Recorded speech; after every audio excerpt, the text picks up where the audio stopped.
এক রহস্যময় শহর, একটি শহর যেটি গড়ে উঠেছে খাঁটি সোনায়। এটি কি শুধুই এক রূপকথা, নাকি আমাজনের গভীরে সত্যিই লুকিয়ে আছে এল ডোরাডো, সোনার শহর? এই কাহিনীর শুরু হয় দক্ষিণ আমেরিকায়, যখন স্প্যানিশ উপনিবেশবাদীরা 1500 সালের দিকে কলম্বিয়া, ভেনেজুয়েলা ও পেরুর দিকে অভিযান চালায়।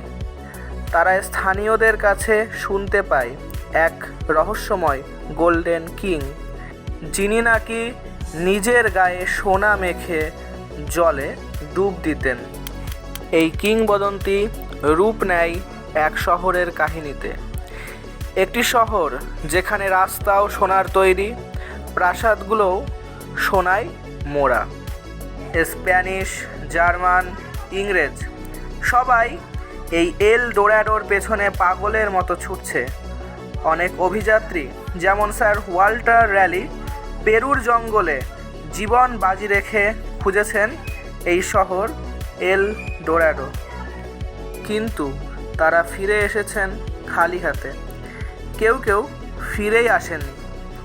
মৃত্যু, অসুখ, প্রতারণা সব মিলিয়ে এই খোঁজ হয়ে ওঠে এক ভয়ঙ্কর অভিশাপ। তাহলে কি এল ডোরাডো ছিল শুধুই একটি গল্প?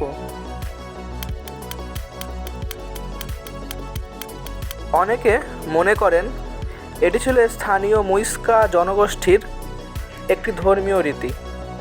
তাদের এক রাজা সোনায় আবৃত হয়ে লেক গুরাটা ভিতাতে স্নান করতেন, কিন্তু আর একদল গবেষক বলেন সোনার শহরের ধারণা ইউরোপীয় লোভ আর কল্পনার ফসল, যা বাস্তবতার সঙ্গে মেলেনি কখনো।